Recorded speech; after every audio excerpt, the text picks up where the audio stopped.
Hello and welcome to Civil War Weekly, the podcast that answers the question, what happened this week in the American Civil War? I'm your host, Tim Patrick, and this is episode 249, The Beginning of the War. Last episode, we compared 1st and 2nd Manassas. Hopefully, we have a little different of a look between those two engagements, which were happening not too far apart in the grand scheme of the war. Speaking of 1st Manassas, we will stick with the theme of the early part of the conflict with this episode. We will return to the beginning of the war, the early days, and have a revisit. Before we do that, though, let's talk about Patreon content. And this month, we had an episode where we did a memoir review. We've done a couple of those. We did 13 months in the Confederate Army, and this was an individual who was pressed into Confederate service in the early part of the war, so a little bit of a different take than some of the other memoirs that we've had. We have not done someone who has quite been pressed into service as part of their journey during the war, so this was a little bit different. And obviously, it was a little bit different in that it was written during the war, and obviously, we will get into it in the actual episode if you want to take a listen to it, but it was definitely written for a purpose. So that is, again, a different type of memoir than what we have done in the past. And we have done other memoirs in the past. We've done some of the more well-known. We've done Company H. We've done Rebel Private Front and Rear. We've done Elisha Hunt Rhodes. So we have done a couple of other ones in the past. If any of that sounds like it would interest you, that is in the catalog. We've done movie reviews. We are actually going back to a movie review here shortly next month, where we are going to do a lesser known film, Drums in the Deep South. And this one is a movie that I had not actually seen before, but was interesting enough to actually include and talk about the historical accuracy and some of the things that you see in the movie itself. So that is next on the docket here. We've done other movies in the past, so if any of that sounds like it would interest you, memoir reviews, picture slideshows, movie reviews, we have all of that, extra episodes. That is in the show description. Those proceeds do go toward the general upkeep of the show. They are greatly appreciated. So maybe it's just me, but it seems like it's been quite some time since we talked about the beginnings of the Civil War. Really, it's because, well, it has been a long time. It's been 5 years, actually, since we did that. 5 years of honing the podcast. I almost went back and listened to the early episodes just to refamiliarize myself with the things I said, but I have to tell you, I could not do it. The cringe factor was far too great for me. If you ever have recorded something and had to go back and listen to yourself, especially if they were the early recordings, you understand what I mean by that. The subject of the war's beginnings popped up throughout our narrative, and actually even more so at the conclusion of our narrative as we were wrapping up and reflecting.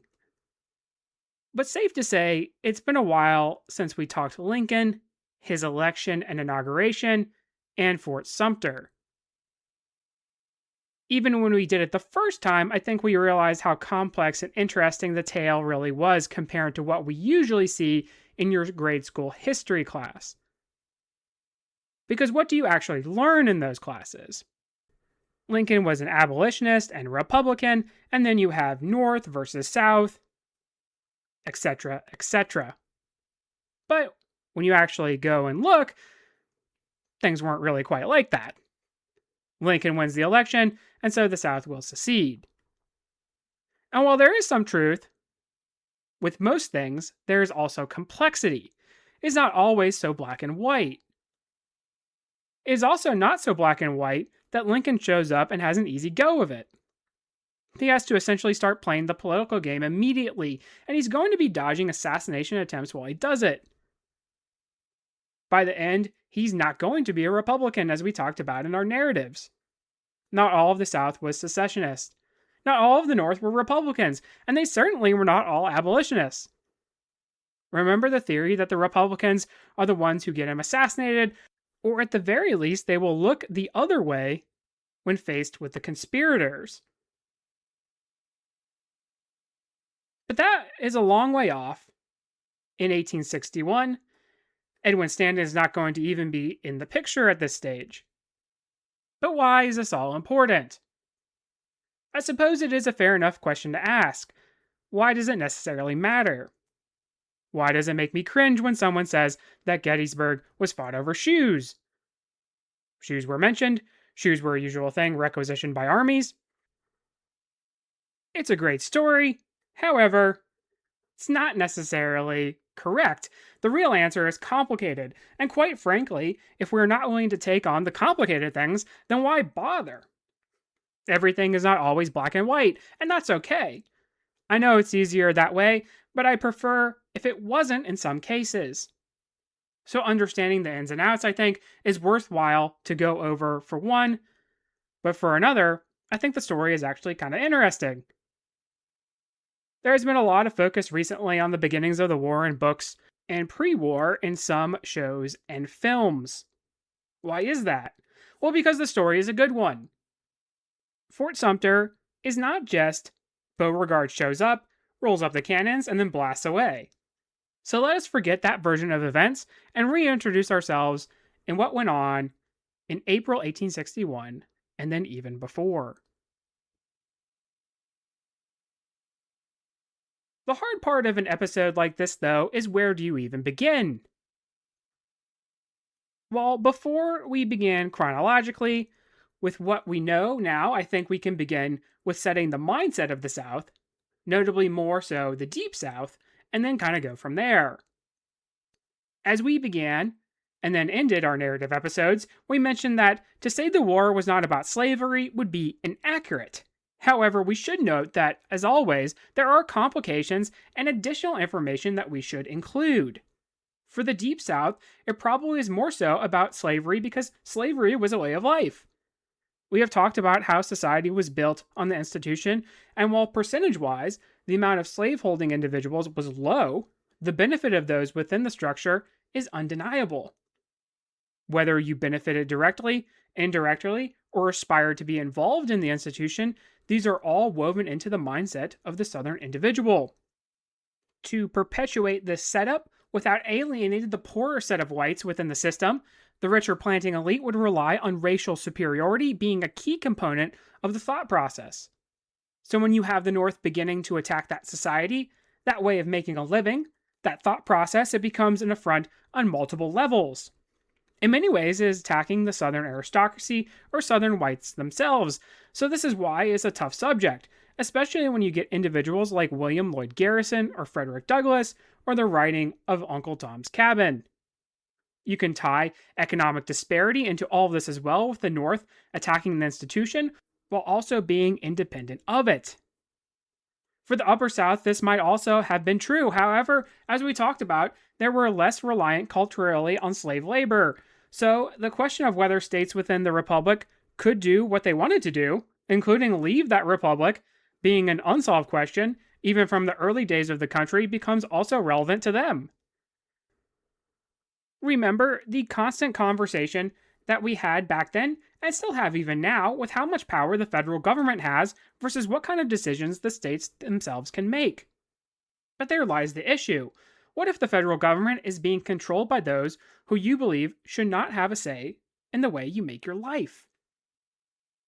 All of that to say is that I have seen in several different sources that the just mere existence of the institution of slavery in the deeper South, or just the South in general for that matter, just the mere existence of the institution is not enough to just start a civil war. But when you have slavery mixed into a lot of these other factors, then you have a recipe over an extended period of time that could lead to armed conflict. So that's where I think we always have this debate over causes and how many should be included and what is the ultimate cause of the war itself. And it's so easy to just point to one cause and say, this is it, and call it a day, right? Remember, shoes. Overall, we should really take a look at the history and the buildup from the Mexican American War. This was a war of expansion waged by James K. Polk that added a large amount of territory. The question previous when it came to the institution of slavery was not so much elimination in the current southern states, but limited the expansion of slavery in any potential new states. So obviously, an unpopular war with this kind of intention would be an issue. That's something that we have talked about before that maybe I have not gotten across in some of these episodes. And certainly we talked about the Mexican American War in a previous episode. But that was one of the wars that really had a large portion of the United States seeing it as an unpopular war. And you could start to have that in 1812 to a degree, but not so much that you had in the 1840s. So it's definitely a little bit of a different, it's a first for America. A lot of these things that we talk about, maybe we don't think so much now, but it's as a nation, as a country, right? It's a first. Remember, though, Manifest Destiny. As it was, there was a kind of sectionalism that was occurring already in the United States, there being economic disparity, which branded out to logistics, amongst other areas, as we have mentioned previously in our episodes. Slavery, while still an issue in some ways, was a proxy war for this sectionalism, as again, it is not so much about the institution. That's not the goal of the average abolitionist to rid it from, say, the state of Alabama, for example, but rather limit it into future territory. Compromise and kicking the can down the road, as we previously have mentioned, is part of things.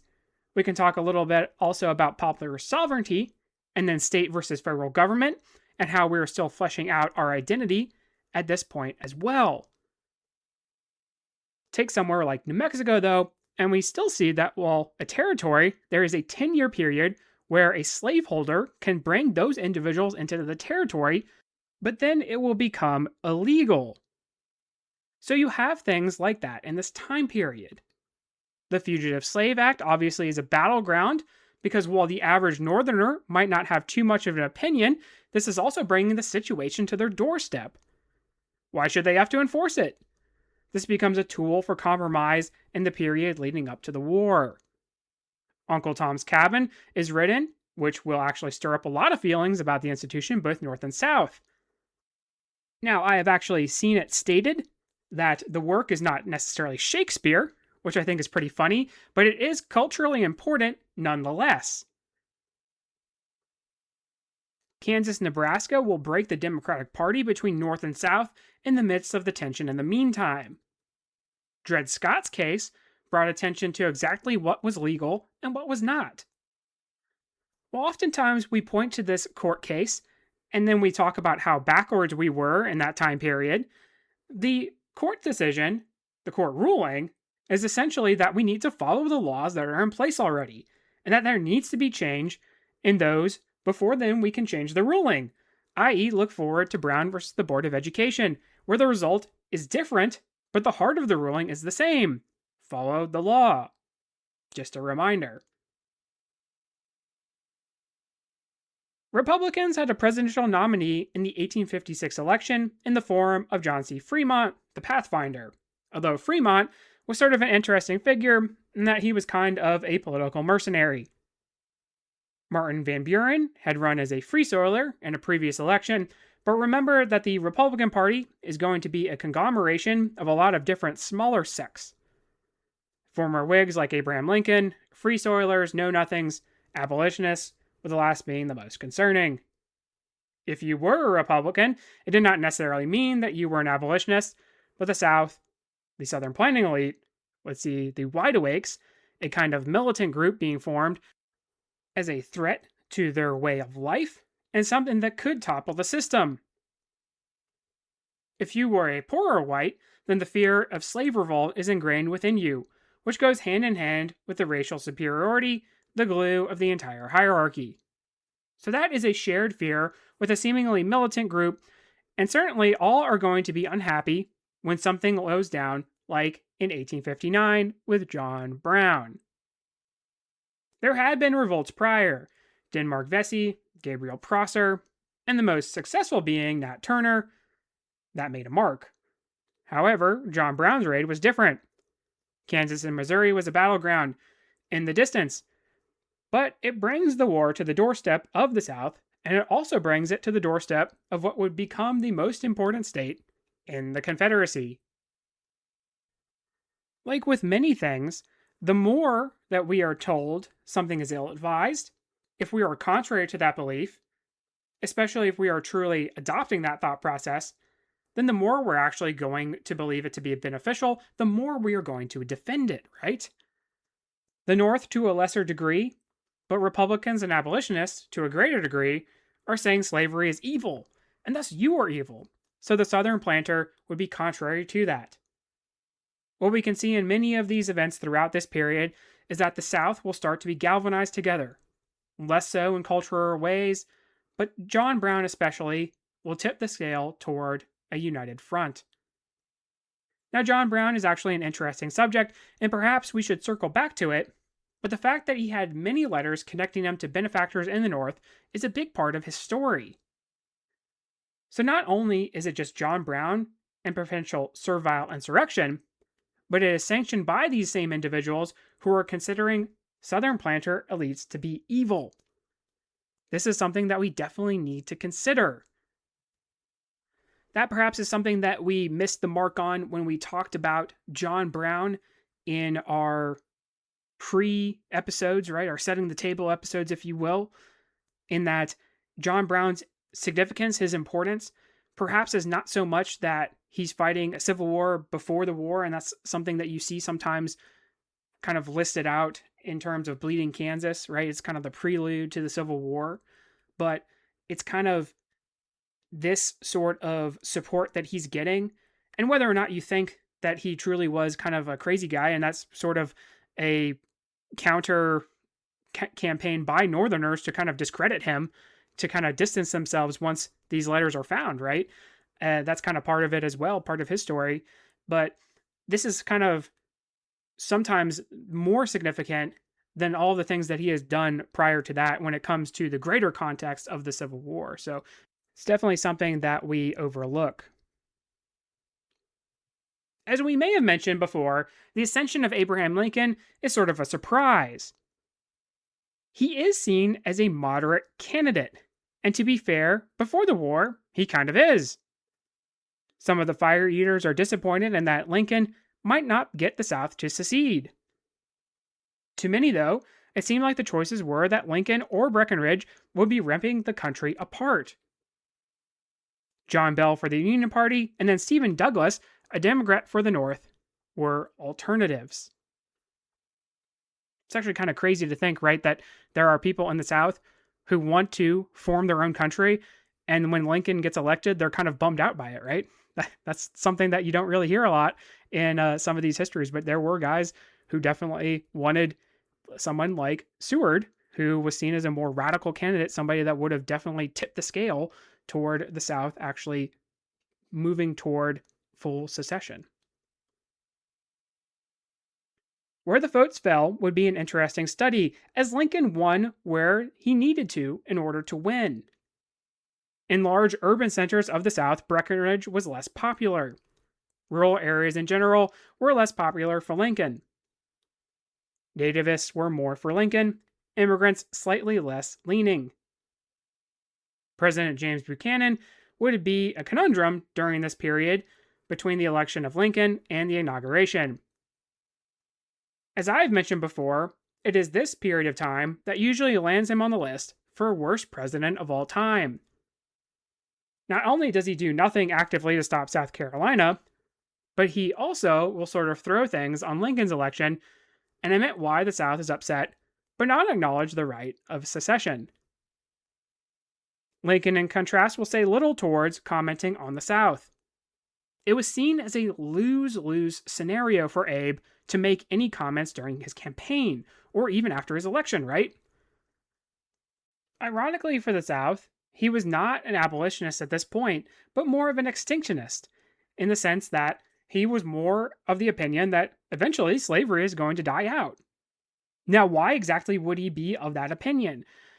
Well, Americans would actually have Great Britain as a great example of a country that once had slavery being perfectly legal, but eventually had decided that it was no longer necessary, and thus had abolished it. So you had a great example of a much larger and more established country of doing just that. We know he will try to sue things in his inaugural address, but we already are on the track by then to civil war, so there's probably not a whole lot that words can do. While other southern states are gearing toward the direction that South Carolina is headed, it is the Palmetto State that would be in the vanguard. In November, they would have members of Congress resign their positions and in early December adopt an ordinance of secession.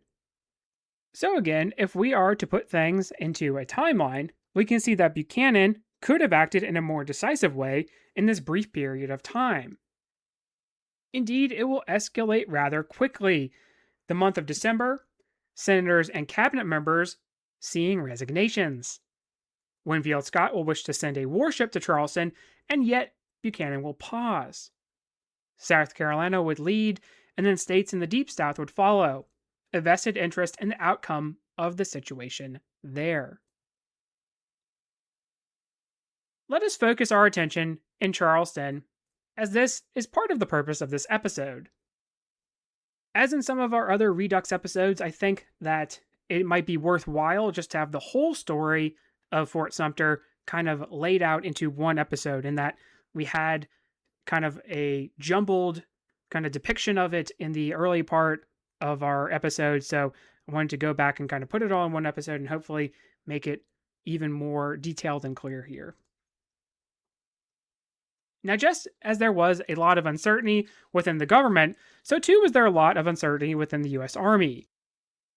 Officers, depending on where they were, would flip-flop on if they would potentially remain loyal to the Union, or if they would side with their home states, or even just simply recognize the right of South Carolina, in this instance, to leave the Republic.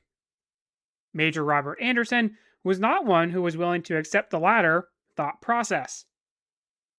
Anderson was from Kentucky and had in December received a communication from Secretary of War John Floyd that was sort of a wink towards surrendering the forts in Charleston Harbor. Floyd, as you will recall from our Fort Donelson episode, becomes a Confederate general, and as a result of some of his actions here before the war, he is afraid that he is going to be executed following his capture at Fort Donelson, so he's going to try to escape. Sumter, Moultrie, Johnson, Castle Pinckney are the main fortifications in the harbor for 1860, which we have discussed before.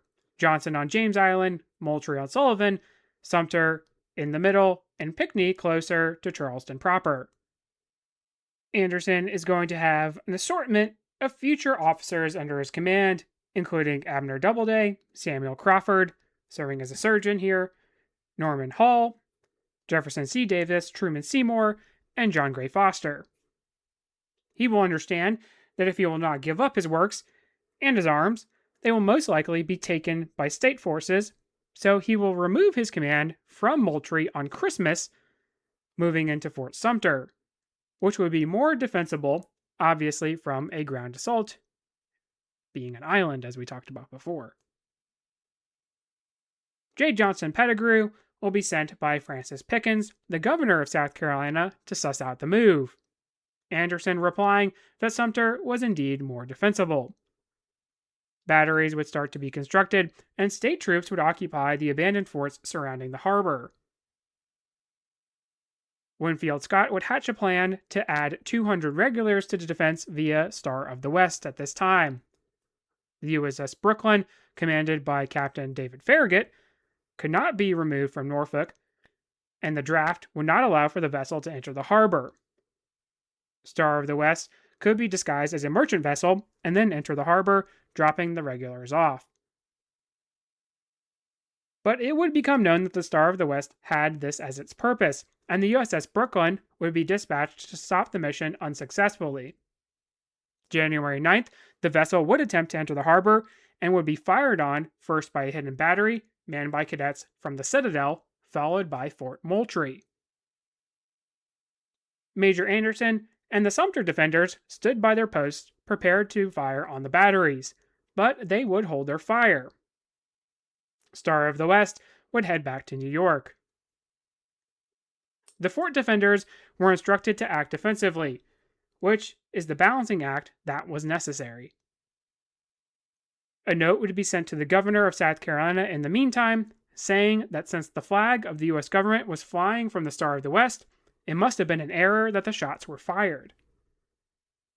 Now we know that essentially it was a denial of reinforcement that led to this act of violence, but more so, Pickens would be operating under the thought process that South Carolina had successfully seceded and was now its own entity. Thus, the federal troops needed to vacate. He would demand as such to Buchanan on January 31st. But then there lies another question of the domain in which Fort Sumter belonged, and further debate illustrating how young the country was, going back to our old questions again of what role the federal government plays within the states. The president could not give Fort Sumter away to the South Carolinians willingly. The state forces were taking things elsewhere, which was different, but was it really his to give? Again, hard questions, and especially hard considering who was president at the time. As I have thrown out before, it is kind of wrong place, wrong time for Buchanan, who otherwise might have just been a run-of-the-mill president. So often you have that kind of comparison for individuals throughout history, right? Like during the French Revolution, Louis XVI famously, you have people that say, well, he might have just been an okay king, but unfortunately, he was the wrong king at the wrong time for France, and that ends up losing him his head, right? So for Buchanan, unfortunately, he's not the right guy to be handling this crisis. In late January and early February, despite how things might have seemed in Charleston Harbor, the situation could still have been salvaged. There was a big push for peace, especially amongst those in the Upper South. Virginia and Tennessee seemed to be sticking with the Union for the time being. Positive signs for Lincoln and his incoming administration. February 9th would see Jefferson Davis, ironically, much like Lincoln, a moderate, middle-of-the-road choice, named the provincial president of the Confederacy. This would be at Montgomery, delegates from the states who had already voted for secession gathering there. South Carolina, Mississippi, Georgia, Florida, Louisiana, and Alabama would be the number so far, with Texas a short distance behind. John Tyler would be a big voice in the peace section of the country, hoping to find a compromise. But you see there a variety of factors we should also consider here. Those wanting peace are mixing in with those who want to preserve the Union, those in the North wishing to let the South go, those in the South who are only willing to go if their state is involved, or if the federal government puts their boot down, those who are willing to go to war if it means preserving the Union, and then those who are on the fence and everything outside and in between. So you can see it gets a little confusing. Like I said, more complicated than just black and white. The Peace Convention would actually propose a 13th Amendment that would essentially make it so Congress could not touch the institution where it already existed. But this is not going to fly. A lot of individuals are already getting fed up with all the catering to the South at this point, especially given that a couple of them had already said they weren't part of the Union anymore. This is actually a good kind of illustration of how far we have come to this point in terms of moving toward conflict. And it is an argument that I have seen in a couple of different sources that points to the fact that it's not just simply about the existence of slavery in the South, right? It's all these other factors that have combined throughout the years that really tip us toward war, right? In that if it's just about whether or not these things exist, or placating the South or making sure that ways of life are being preserved or whatnot, then these things should be enough to satisfy these individuals, right? Like if you are Lincoln, he already said as much, and that he's not touching these things, right? If it's only simply about expansion, and if we're already trying to see if we can pass this amendment, even, then those things should be enough, right? But it's not enough. And that is evidence that I've seen in several different cases where they say, well, the reason why it's not enough is that you have all these other more complicated factors that are sprinkled in, right? February 11th, one day shy of Lincoln's 52nd birthday, would mark his departure from Springfield, Illinois. And this is what the rail splitter is going to arrive into. Famously, as we mentioned before, though, and of course in the movie Tall Target, there is a plot to assassinate the president. Alan Pinkerton and his female agent, Kate Warren, would uncover the plot, Pinkerton having contracted with the railroad. In the meantime, there was also concern from Superintendent of Police in New York, John A. Kennedy, who had reached out to Winfield Scott, Charles Pomeroy Stone being involved in the investigation. Scott, of course, was preparing Washington with troops and cannon in case of trouble, so he certainly was taking things very seriously. Lincoln would be convinced to change his travel plans at Baltimore, as this was where the plot was going to unravel. The car was dragged off between tracks, a good time to strike if you were planning something, as we mentioned in our narrative episodes. Lincoln would disguise himself and travel with Warren, Pinkerton, and a bodyguard, getting to Washington ahead of schedule. Some were critical of Lincoln, and the press for the South would draw parallels with him slipping into the city in a similar manner as the Underground Railroad, which of course was another sore subject in combat to the Fugitive Slave Act, which Lincoln had been saying ironically that he was going to uphold. Abraham Lincoln would, in the latter part of February, then start on his inaugural address with Seward, the inauguration set for March. In his speech, as mentioned, it would be the same tightrope walk of trying to get the South back in the fold, but also putting foot down. We have an excerpt here. Apprehension seems to exist among the people of the Southern states that by the accession of a Republican administration, their property and their peace and personal security are to be endangered. There has never been any reasonable cause for such apprehension. Indeed, the most ample evidence to the contrary has all the while existed and been open to their inspection. It is found in nearly all the published speeches of him who now addresses you. I do but quote from one of those speeches, which I declare that I have no purpose, directly or indirectly, to interfere with the institution of slavery in the states where it exists. I believe I have no lawful right to do so, and I have no inclination to do so. Those who nominated and elected me did so with the full knowledge that I made this and many similar declarations, and I never recanted them. And more than this, they placed in the platform for my acceptance, and as a law to themselves and to me, the clear and empathetic resolution which I now read. Resolved, that the maintenance, inviolate of the rights of the states, and especially the right of each state, to order and control its own domestic institutions according to its own judgment exclusively, is essential to that balance of power on which the perfection and endurance of our political fabric depend, and we denounce the lawless invasion by armed force of the soil of any state or territory, no matter what pretext, as among the gravest of crimes. So that's actually kind of funny. You read here that, Lincoln is quoting, I'm going to quote myself, right? I'm going to quote Abraham Lincoln. So there you have it, right? March would also see the Confederacy take over operations around Charleston. Pierre Gustave Toutant Beauregard would be the leader to oversee the batteries, which were becoming ready. Anderson had taught artillery to Beauregard, so he knew his quality. Regular practice would be conducted first with blank charges and then with live fire. Lincoln, in the meantime, would meet with his cabinet to discuss options. Winfield Scott would lay out the military options, but the opportunity to seize the harbor without any major effort had passed. Scott would actually overstep a bit and advise on the abandonment of not only Sumter, but also Fort Pickens in Florida, in an effort to appease the Upper South. The option was still on the table to resupply the fort, one that was supported by Gustavus Fox.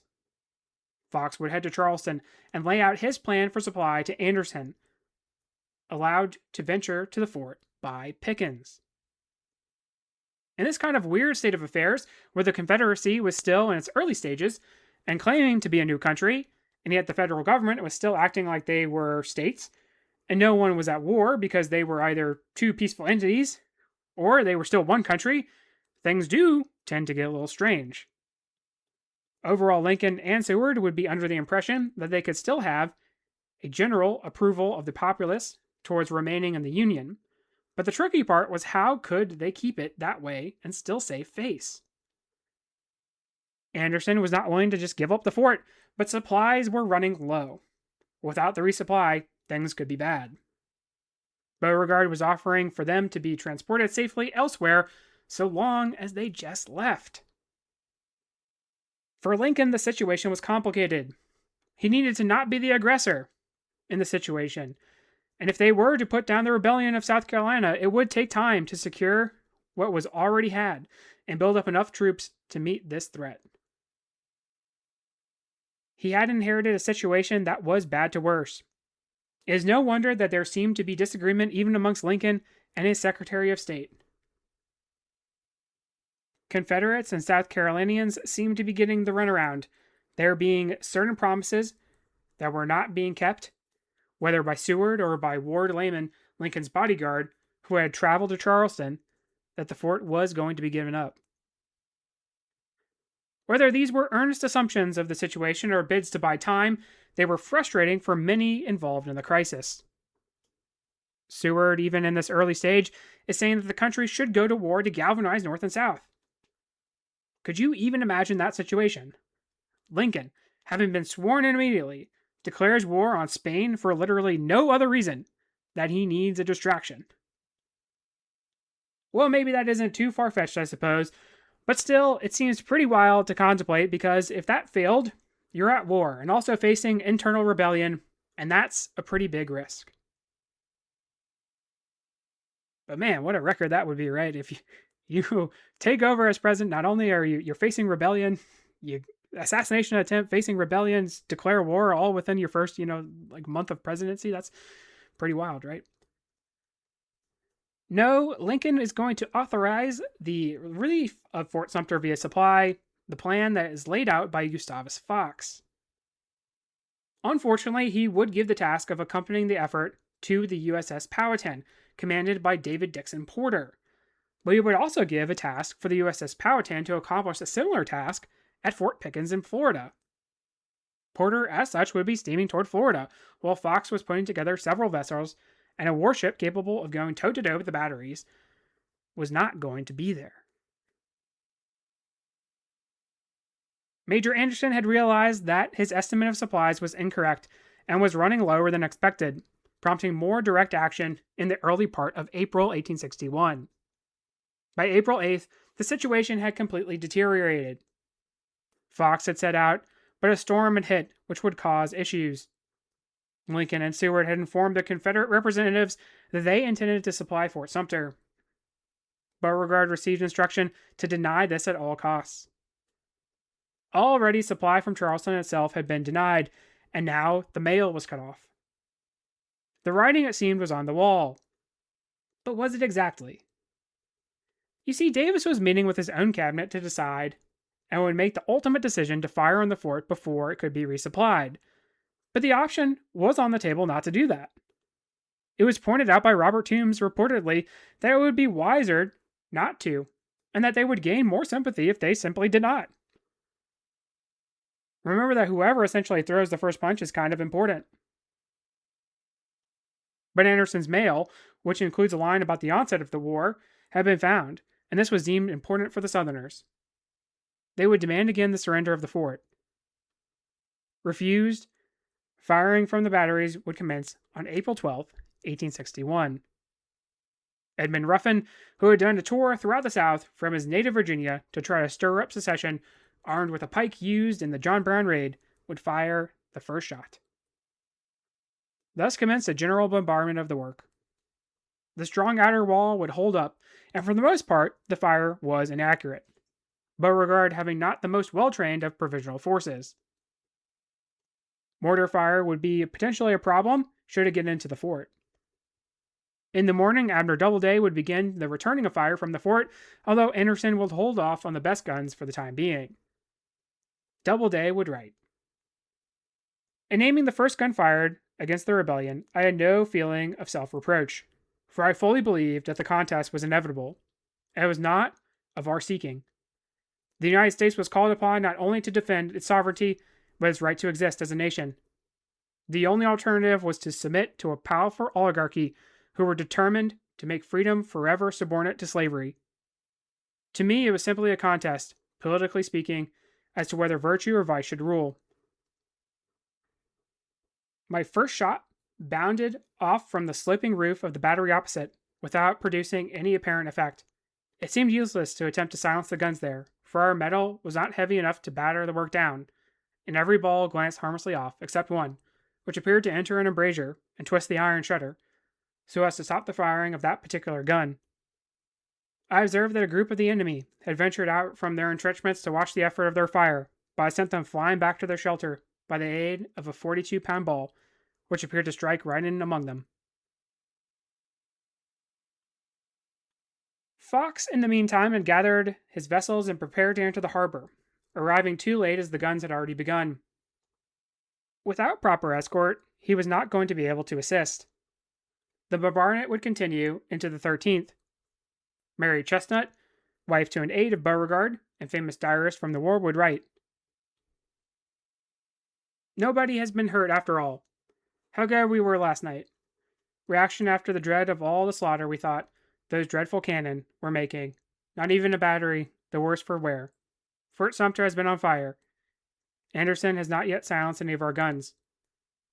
So the aides, still with their swords and red sashes by way of uniform, tell us.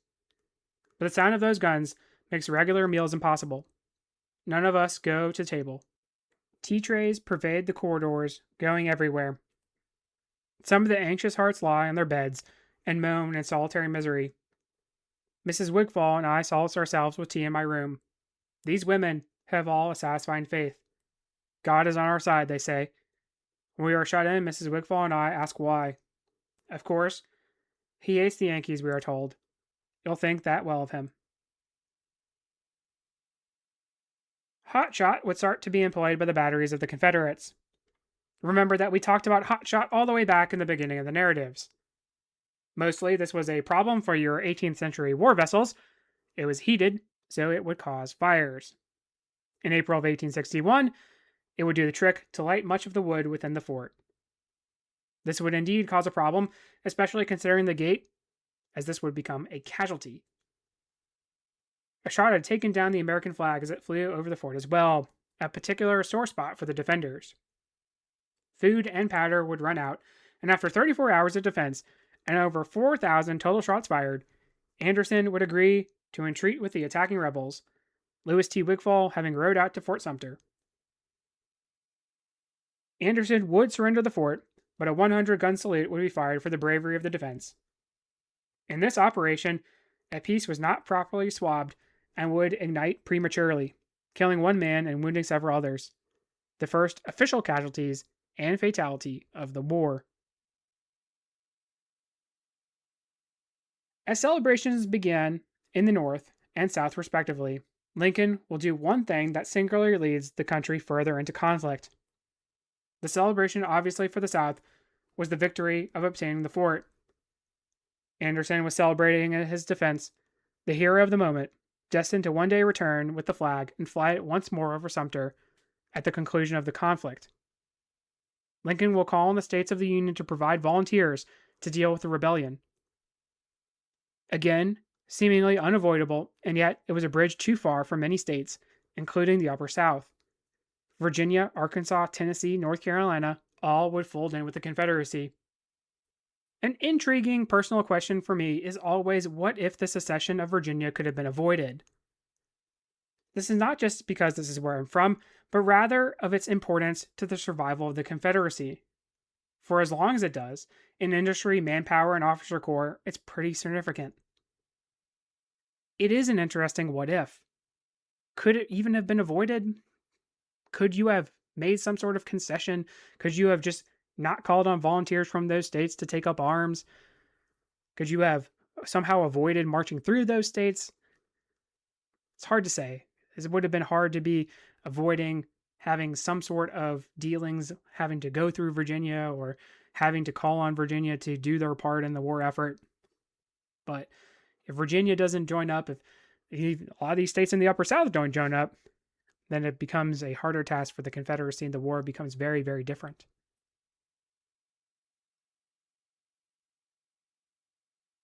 So let's leave things there for this week. We've gone back and reworked the early days leading into the Civil War.